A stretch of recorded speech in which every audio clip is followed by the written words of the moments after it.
À la faveur de la journée internationale de l'alphabétisation célébrée le vendredi 8 septembre 2023 au Centre international de conférence de Bamako, le Premier ministre chef du gouvernement Shogel Kokala Maïga a saisi l'occasion pour livrer un message fort de sensibilisation et d'explication des événements en cours dans le septentrion de notre pays.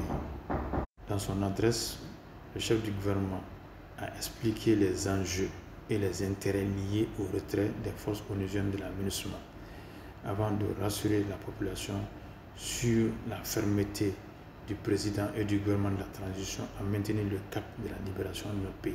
Écoutons le Premier ministre du gouvernement, Shogel Kokala Maïga. Mesdames et messieurs, le présentateur nous a fait observer une minute de silence. Je ne vais pas donc répéter ce qu'il a fait. Je voudrais vous demander, en plus de ce qu'il a dit, de prier avec moi pour que nos citoyennes et citoyens qui ont perdu leur vie dans ces événements malheureux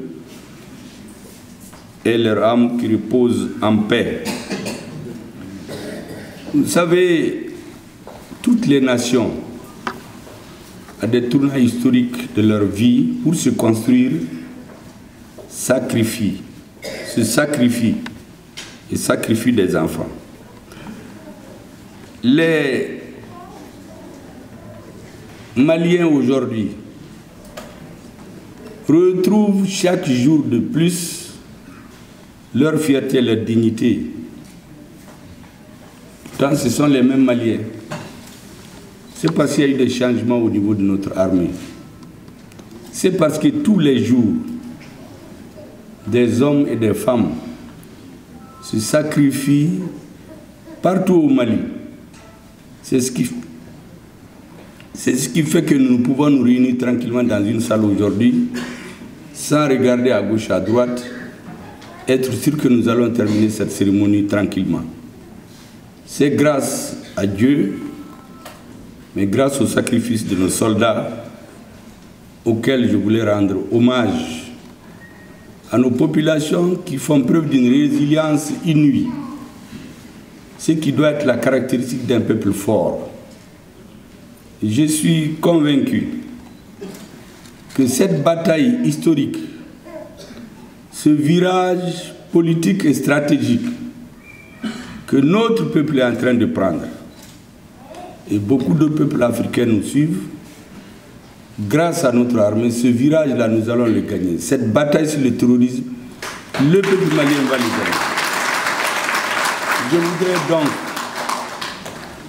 à mon nom propre et au nom de mes collègues du gouvernement et du peuple malien, remercier le chef suprême des armées, le ministre de la Défense, le chef d'état-major des armées, tous les chefs militaires, mais surtout les hommes de rang, parce que c'est eux et leurs officiers qui les dirigent qui perdent leur vie.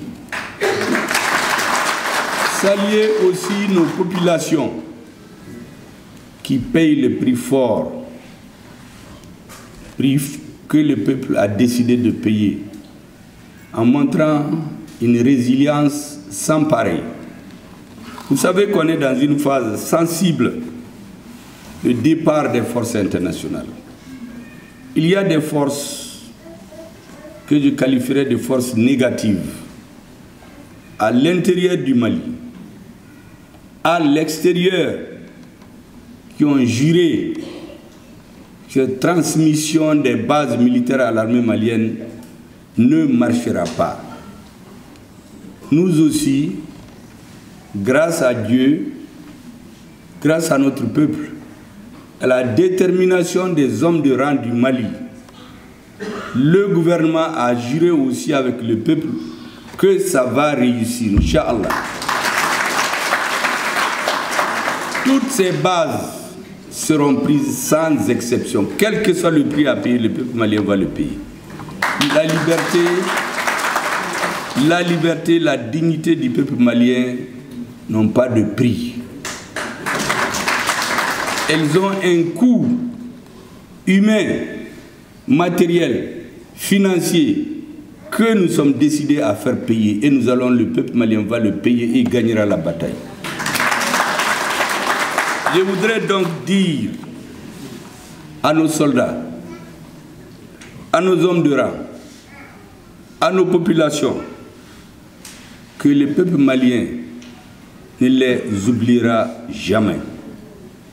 Un jour viendra où il y aura un haut lieu, un haut monument, où tout Malien, où toute personne qui vient au Mali ira se recueillir. Ce jour-là, les enfants, les parents, les petits-enfants et les arrière-petits-enfants de ceux qui donnent leur vie aujourd'hui vont être fiers. Ils vont se dire, ici gît mon arrière ou mon grand-père ou mon père qui a versé son sang pour que je sois libre aujourd'hui. Toutes les grandes nations que vous voyez ont passé par ça.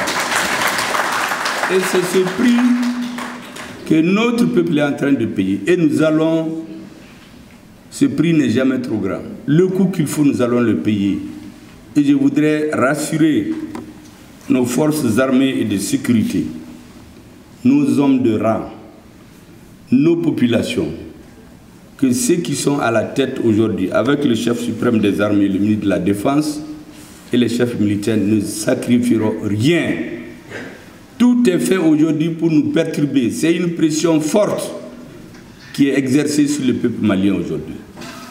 Vous savez, le tournant de Ber, beaucoup ne savent pas, mais ailleurs, certains ont juré que cette base ne sera jamais prise par l'armée malienne. Elle a été prise et on a payé le prix qu'il faut. Cette base est dans les mains de l'armée malienne. Et beaucoup n'ont pas digéré ça jusqu'à présent.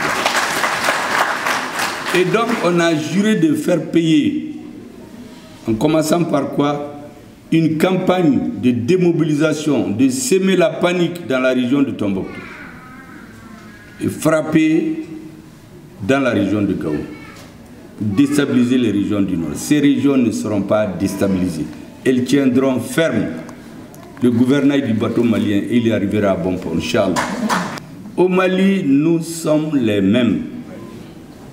Moi, ma grand-mère, ma mère, ils parlaient tous tamashek en plus du Soraï. D'autres parlent les Peuls. Ils connaissent même 100, 200 ans avant d'où viennent leurs parents. Ils viennent du Massina ou quelque part. J'ai expliqué l'autre jour dans une conférence, notamment avec les populations de Tombouctou, qu'au Mali, dans la déstabilisation du Mali, il y a des étrangers, mais il y a aussi des Maliens qui vivent de la prolongation de la crise. Il y a des Soraï, il y a des Peuls, il y a des Bamana, il y a des Touaregs, il y a des Arabes. Aucune ethnie ne doit être stigmatisée parce qu'en réalité, c'est le commerce d'un certain nombre de personnes. J'ai même rappelé que la première antenne du GNIM au Sud n'était pas un Peul, c'était un Keita. Ce qui montre que le terrorisme n'a pas de patrie, n'a pas d'ethnie, n'a que ses intérêts et ses sponsors étrangers. Donc nous devons redoubler de vigilance. Dans ces régions, il y a des citoyens de toute ethnie qui sont les alliés objectifs du terrorisme et de ses ramifications à l'extérieur. Nous savons, vous savez peut-être, mais nous en avons les preuves que le terrorisme a des sponsors étrangers. Nous avons des preuves matérielles que nous avons voulu proposer et démontrer à la face du monde, à l'ONU.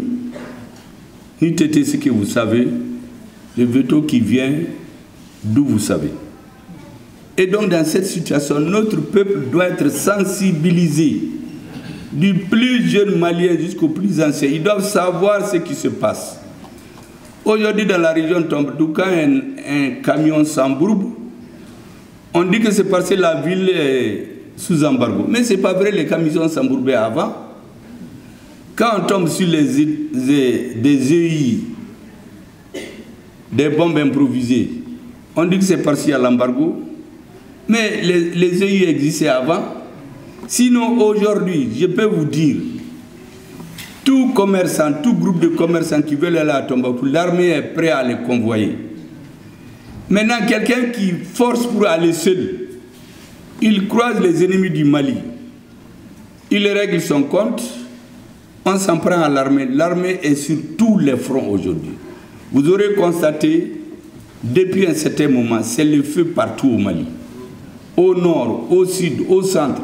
L'objectif, c'est de nous déstabiliser. Nous ne serons jamais déstabilisés.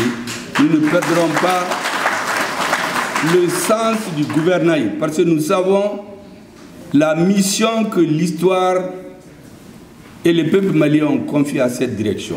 Nous n'avons pas le droit de dévier, nous n'avons pas le droit de céder aux pressions. Nous devons comprendre qu'aujourd'hui, il y a une guerre physique, mais une guerre d'intelligence. Beaucoup d'agents de services spéciaux de certains pays sont dans le nord du Mali, sont partout au Mali, pour mettre le feu. Ils enflamment les charbons. Le jour où ils font semblant d'éteindre le feu. Le peuple ne connaît pas les détails, mais nous les connaissons. Et nous allons les vaincre. C'est ce que nous leur avons dit. Personne ne dominera plus le peuple malien. Ça, après cette partie introduite qui me paraît importante, dire aux populations de Gao et Tombouctou, tenez bon. Et à tout le Mali, on ne vous abandonnera jamais. Réfléchissez un peu. Quel intérêt notre gouvernement a à organiser aujourd'hui un soulèvement à Bandiagara avec des morts d'hommes? Quel intérêt? Qui a intérêt à tuer les citoyens? Ça seulement, ça doit donner aux Maliens à réfléchir. Parce que la paix, tout le monde n'est pas d'accord. Dans tous les pays, la guerre a des alliés. Il y a des gens qui vivent du malheur des gens. Mais la majorité silencieuse ou active des Maliens doit le comprendre, se donner la main, soutenir l'actuelle direction. Parce que c'est lorsque la direction faillit que le peuple s'égare. Mais nous avons décidé de ne jamais perdre le cap. Le cap, c'est arrivé à un moment où le peuple malien peut se tenir fier, vous pouvez vous lever depuis le sud du Mali, marcher à tête reposée, sans peur jusqu'à aller au nord. Ce cap-là, on veut nous la faire perdre. Je vous l'ai dit, on ne le perdra pas. Mais c'est grâce à vous, grâce à Dieu, nous avons besoin de votre soutien. Les militaires au front ont besoin d'avoir l'esprit tranquille pour se consacrer uniquement à la défense du pays.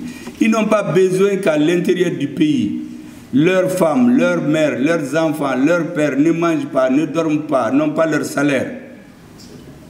En ce moment, il ne peut pas se créer. Donc nous devons comprendre et intérioriser les phases historiques très difficiles que nous sommes en train de passer. Nous travaillons pour l'histoire. Les terroristes, tous ceux qui sont avec eux, seront du mauvais côté de l'histoire.